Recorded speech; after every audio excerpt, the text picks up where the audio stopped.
Welcome back to the shop. I have here a 2022 KX450. The bike's making a knocking sound. The owner brought it to me, started it up for me, and it's like tuck, tuck, tuck, tuck, tuck, tuck, tuck. I don't want to start it up again. Don't want to do any further damage, but we need to figure out what it is. Based on the sound, I'm guessing it's a lower rod bearing. He also said it died on him out of nowhere. He was able to get it to start up while I was making that sound, of course. So I'm thinking it's a lower rod bearing. But I do know that these KX450s have rubber dampeners for the clutch, and sometimes they go bad, and it can sound like you have a crank going out. They can knock and rattle around. My friend Ryan had that happen to his KX450, and it sounded bad.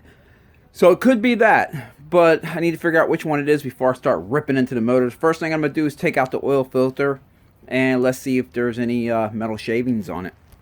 Alright, let's pop this. See this? Pop this sucker off and see what's going on in here. About to find out real fast. Well, maybe. Oh, well, there goes that.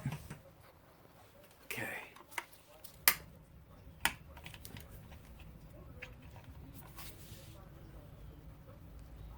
I don't see any oil, any metal. Oh wait, I see a little bit. Can you see it right there, the little glittery? My finger, yeah, it's mild, but it's there. Yeah, I don't know if you can see it on the camera or not. I usually find more than this when it's the crank bearing, lower rod bearing, I mean. But I do see some, and some could be enough. But because it's not like completely littered with the stuff, I'm going to pull the clutch cover off real quick and just kind of give it a little wiggle and see if it's the dampeners. Alright, let me pop this clutch cover off here real quick. I already put the oil filter back in there just for the time being. Don't want to leave that open the whole time.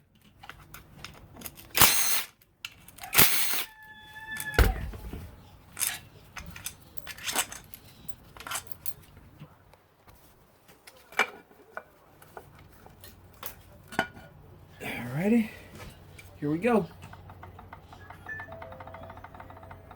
I don't think that's enough to cause the sound that we're hearing. There's definitely a little bit of play, but I don't think that's enough to cause the sound that we're hearing. So I'm gonna put that back on for now. Oh, she got him. She got Beavis. Hold him tight. Tell him to shut up. Well, it looks like I'm just going to have to dig in. So let me go ahead and remove the seat. Disconnect the ground from the battery here. That way, in case someone accidentally bumps the starter button while we're working on this thing, well, you don't want that happening while the motor's opened up. Also, if you're looking to do a top end on a KX450 and you're watching this video as a walkthrough, down in the description will be another series of videos where I did just a top end and timing chain. I didn't have to change the valves or anything like that. So if you need something that kind of just goes right through that, check that out. And pull the shrouds off. Okay, let's go get the tank up and off of there.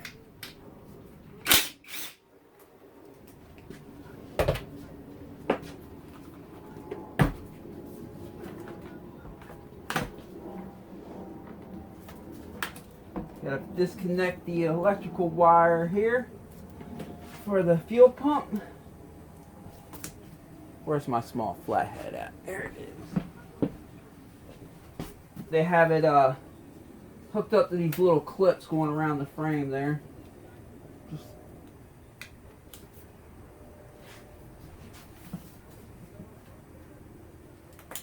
Alright, got that. And then we need to disconnect the fuel line. There's the, try to get on camera here. You have this little red clip. Just stick a flathead in there. Sometimes it helps if you kind of separate it down here a little bit. There we go. Just lift it up. You don't want to yank it all the way off and break it. You just lift it up like that. And then you can take the fuel line and just twist it right off of there. Okay, I'm going to get some plugs to plug this. I don't need any trash going in here. And I'm going to plug this too, because you definitely don't want any trash getting into your fuel line, because that will go right to your fuel injector. Okay, now I'm going to work on getting this valve cover off. There's a lot of dirt on here right on the top. Let me blow that off and clean this up with the blower while the motor's still pretty much closed off. Hold your ears.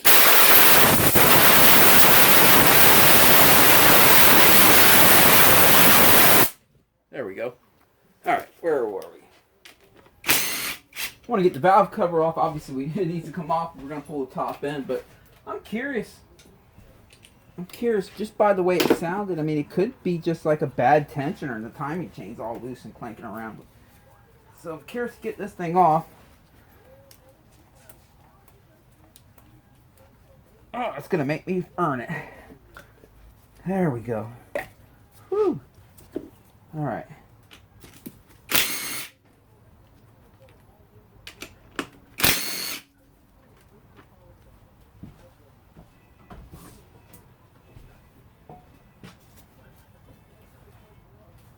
Oh, she's stuck. I don't think the valve cover's ever been off before. Get a flat head, come down here and give it some love taps. There we go.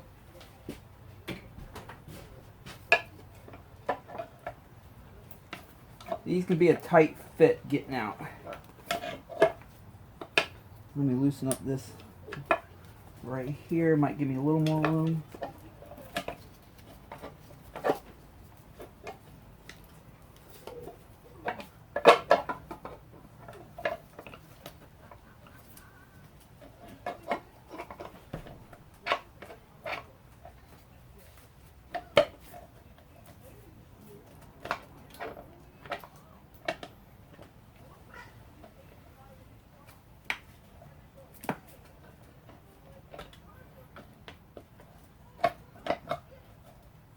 Like I said, these could be really tight on these KX450s.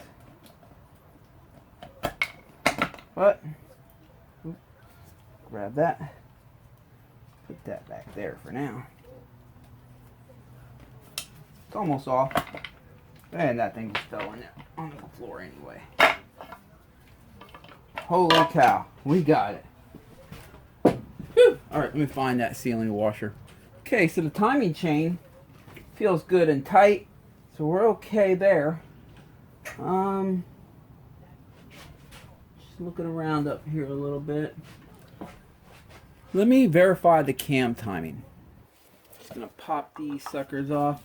The reason I'm gonna do that, if for some reason it jumped timing, I have seen where it jumps just one tooth and a valve will be lightly tapping the piston, making contact with the piston, not hard enough to bend it, but enough to make noise. So before I keep digging in, I'm trying to figure it out, you know, as we dig in, just trying to figure out where this noise is coming from.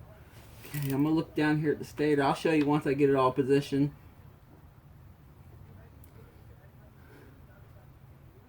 There we go. Okay, it looks timed in good. Let me show you. For you guys that don't know, what I did is I turned the motor right here at the flywheel nut till on the flywheel there's a black mark right here. I'm pointing at it right there. You see that little black mark? And when you line that up with these two slits cut out on the edge here, get the light on it, you can see it's pretty much lined up there. We should have one dot lined up with the sealing surface for the cam cap right there behind it. Get the light on a little better. So we got one dot lined up with that sealing surface right there, and then sometimes they have another dot somewhere, but they don't on this one. Then we have one dot right there lined up with the sealing surface for the cam cap right there. So this is timed in properly. That's not what's making the noise. We're gonna have to continue tearing down. So the next thing I'm gonna do, look at that. He said he got in a crash at Motor Bros. Next thing I'm gonna do is remove the whole exhaust system, and I'm gonna remove these two motor mounts, one on this side and the other side. So I'll be right back. Okay, I got the exhaust system off, but let me show you what I noticed while I am doing that. Look at all the play in that finger follower right there. That valve is way, way too loose. Now, he hasn't adjusted the valves. He hasn't adjusted the valves, right? It shouldn't be that bad. He hasn't adjusted the valves at all, as far as I know. So what I believe is happening is the top of the valve, because the bike starts and runs, right? So we know the valve's not cracked open or bent and not closing all the way or something like that. It's obviously closing all the way because the bike does start up and run. What I'm suspecting is the top of the valve here is getting mashed down. It's just because the valve's not spinning properly the way it's supposed to for whatever reason, and it just starts wearing out the top of the valve, starts mashing it down. And that little bit of play would definitely cause the tick or the tap or the knock or whatever it is we're hearing. But again, we won't know for certain until we get the cylinder head completely off the bike and look at it. But that's what I'm seeing so far. Anyway, let me continue to get these motor mounts off. I do need to drain the engine coolant since we are taking the cylinder head off. So pull that off. And get my bucket here. Take the radiator cap off so that it doesn't create a vacuum. Okay, it's going to be this 8mm right here. It has a little aluminum sealing washer underneath it. That's the one you take out to drain the coolant. There we go. Alright, while I'm on this side, let me go ahead and pull that off. And pull this off. There we go. I'll just see if I can get that to hide right there like that. Looks good to me. Okay, there's a few things up in here that I know gotta go. The ignition coil.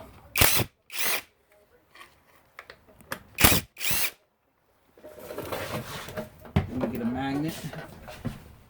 Collect that hardware.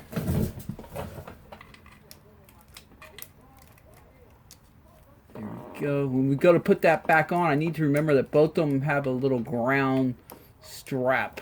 One on the top and one on the bottom. Can't forget that when it's time to put that back together. Okay, this ignition coil, I really can't pull it out. I mean, I can, but I'm not going to because he has it wired in for his hour meter here. So I will disconnect it right here though. Now let me use both hands. There we go. And I'm just gonna kind of stick it through there and get it out of my way for now.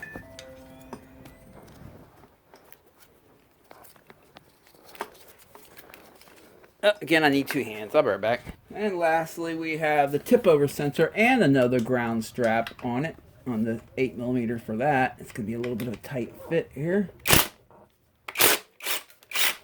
Got it. Woohoo! Got that too.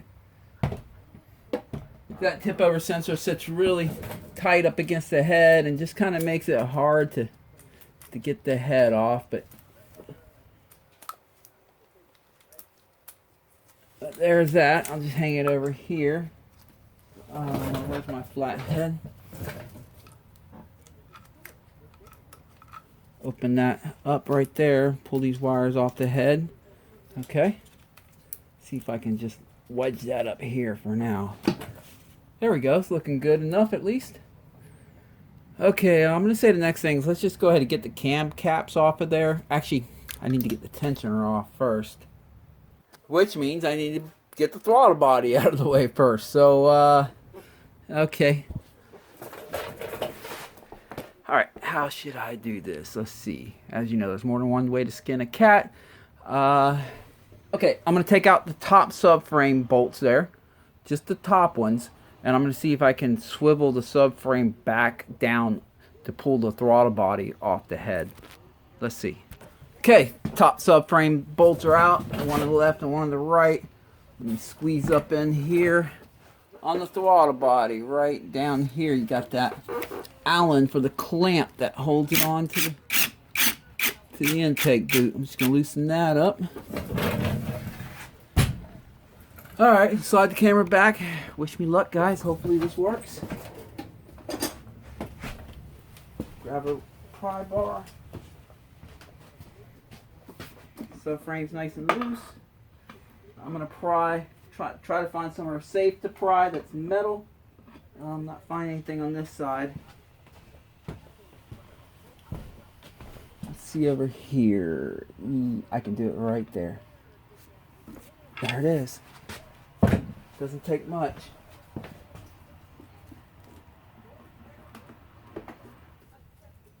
There we go. That should be enough room to lift up the cylinder head. We have some wires going over it here. Let me move them out of the way. Alright, that should work. Okay, now I can go back to removing that timing chain tensioner. But before I remove it, let me loosen up the 12 millimeter right here. It holds the spring in. Don't have to pull that out yet, but I want to loosen it up. It's a lot easier to loosen it while it's still on the bike than it is once it's off the bike.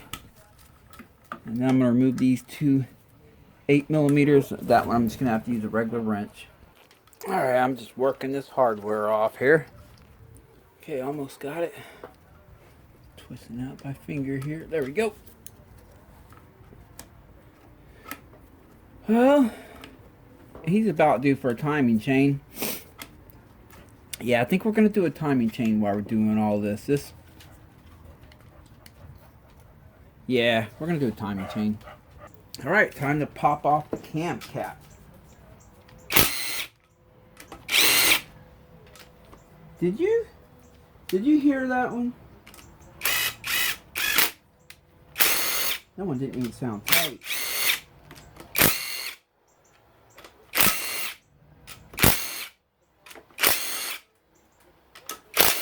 That one didn't sound all that tight. Huh.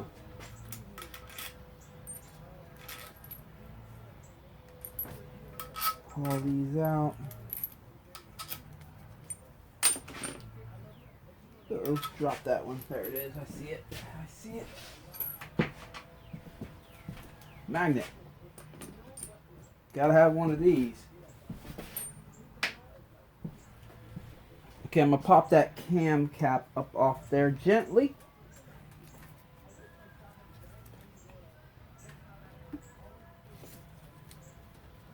Let me get something to pry with a little bit. Real gently right over here. Give a little wiggle. They can be stubborn.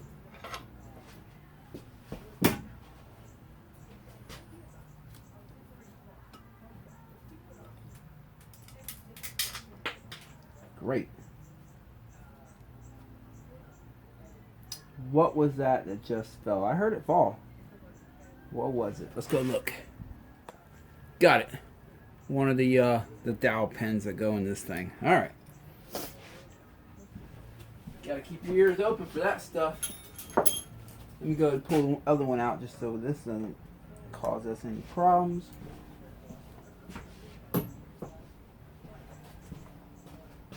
Ugh. Oh, tons of cam journal wear here. Oh yeah, cam journal's worn bad.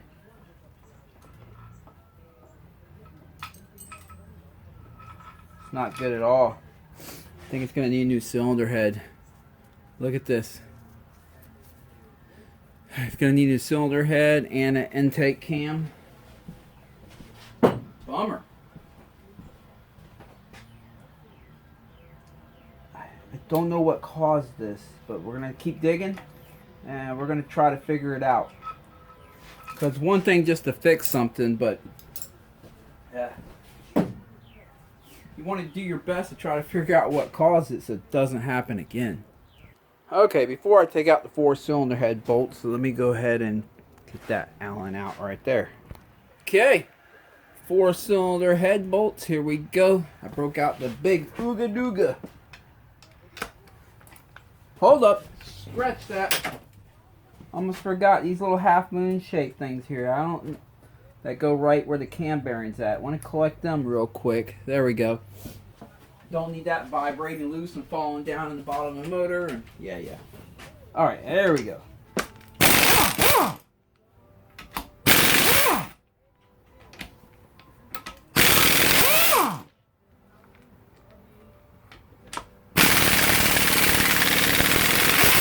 Whoa, that one was tough. Alright, grab a magnet.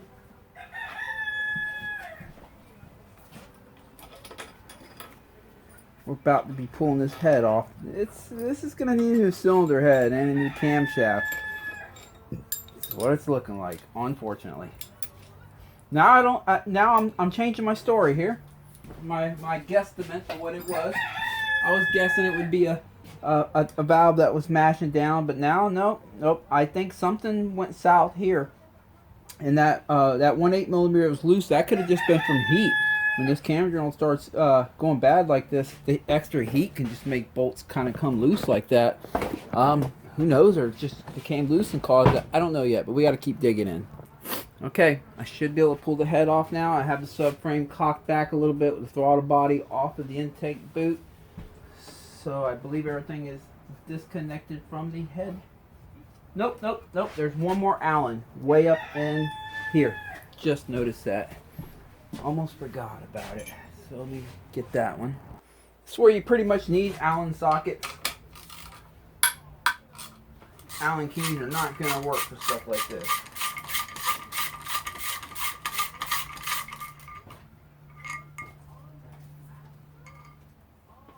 Got it. There it is. Alright, now we should be able to pull that cylinder head up and off of there. Let's see.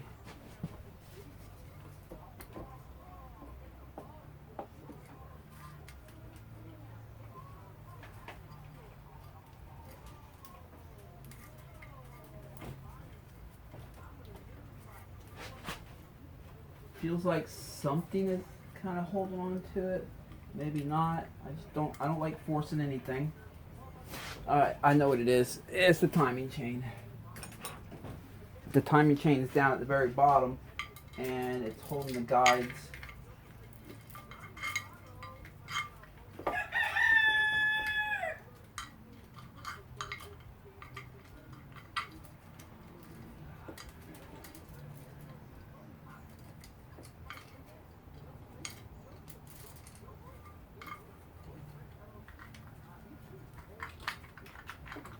There we go. Pull the timing chain up like that, and then I can take that back guide and slide it forward, and that's going to give us a little more room so it's not pinching on the head. There we go. Now I can drop the chain.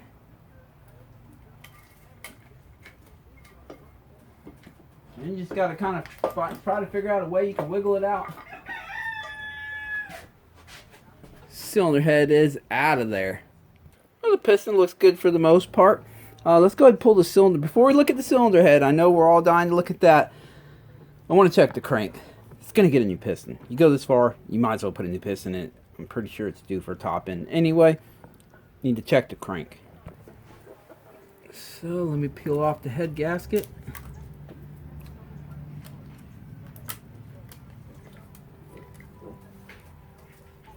Alright. And pull out this front timing chain guide.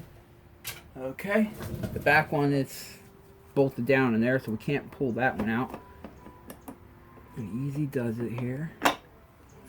I'm trying to get my fingers underneath it. There it is, the two dowel pins right here, because they like to fall. I'll show you what I mean. These suckers right here, they have a tendency, see how it just slid out? They have a tendency, as you're lifting the head up, they'll fall down, up into the crank area, down, back up in there, and then you gotta sit there with a magnet and try to fish them out. So what I do, as soon as I lift the cylinder head up a little bit, I get my fingers underneath here, find them, and hold them in place if they're stuck onto the cylinder like that. Okay, we got the piston. That piston looks beautiful, doesn't it? I don't think he rides the bike very hard. I'm doing a quick check before I pull the, it feels like it's going to be okay. I just want to do a quick check real fast. Okay, let's go ahead and pull the piston off. Where's my needle nose? Take a rag, put it around, so in case that circlip goes flinging off, because you might not know where it went.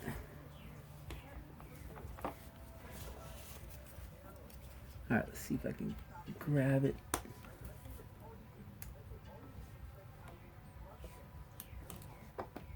Got it. Like pulling a tooth. Grab that wrist pin. Got that. Okay.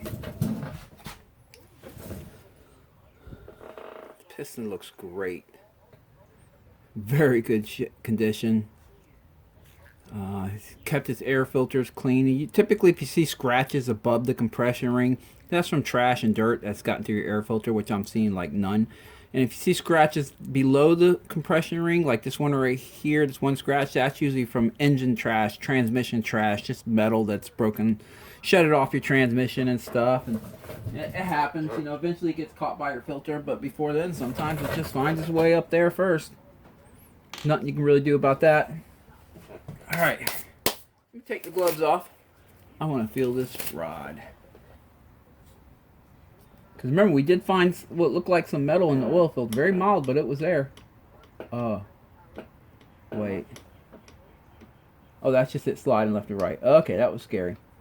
All right. I'm feeling the left and right first. And I'm going to check the up and down. It's feeling good.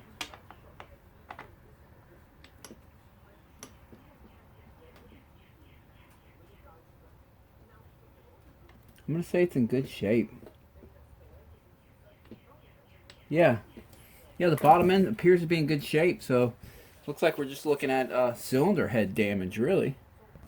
Alright, before we dig into that, let me get some better glasses. Gotta look at the small stuff here. Before we look at the cylinder head, let's check out the cylinder. It's looking good. A little bit smoother right there, but not bad. A little line there you can see, but you can't feel it. And I can see most of it's cross hatching. And there's no ridge up at the top. Let me get a little bit of mild steel wool here. I'm just trying to see if we should get a new cylinder for it too while we're in here, or can we run this thing one more time? I'm thinking we can run it one more time. Alright. Yeah, it's looking good. This is going to be good for another run. Alright, so that's good. It's going to save them some money right there. Definitely going to need an intake cam. Look at the damage is done right there. It's just like all galled up. And you can see damage where it was smacking the finger follower right here on the lobe. You know, at first I would I usually see this kind of damage on bikes that have starved for oil. Either they didn't put oil in it, or they do a lot of long wheelies, like the guys that ride on the street do the 12 o'clock wheelies for 5 miles. All the motor oil goes to the back of the motor. The pickup doesn't get any. Top end starts with oil, and I see this kind of damage. The thing is when I see it on the cylinder head, you're going to see it on both cam journals. Yeah, maybe one might be a little worse than the other one, but you're going to see some on both if it's starved for oil. But if you look at this one right here, this thing is as good as you could ever expect one to be. I mean, it's absolutely beautiful. This one's never starved of oil. And this cam, the exhaust cam right here, same thing. It's looking beautiful. So I'm not going to assume that it was starved of oil. I don't think that's what caused this. And I'm not really quite sure. You saw when I was taking it apart, this one kind of felt a little loose when I was taking it apart. Like the impact didn't really have to impact. It went right, just like that. That could have caused it. Maybe it was loose all along. Who knows? Or a lot of times though, I do find them loose when I do find them all galled up like this and torn up. I will find the bolts loose too because of the heat. It gets hot and the vibration and the heat. You can loosen them up. So that might have been the case too. But whatever the case is, you have an oil galley right here that puts oil up in here. You can see this side over here. It's just been clogged up by melted. Don't know if I can dig to it or not. But it's clogged up. Like this thing was getting no oil. I don't know what came first, the chicken or the egg. You know. Let me go ahead and move this. All right. But might as well check the valves. Okay, that's looking good. Yeah. So I thought that might be mashed in. You can tell when they start getting mashed in, they also become fatter. They appear fatter, but you'll see that they're mashed in. This one's looking really good. Again, that didn't cause it.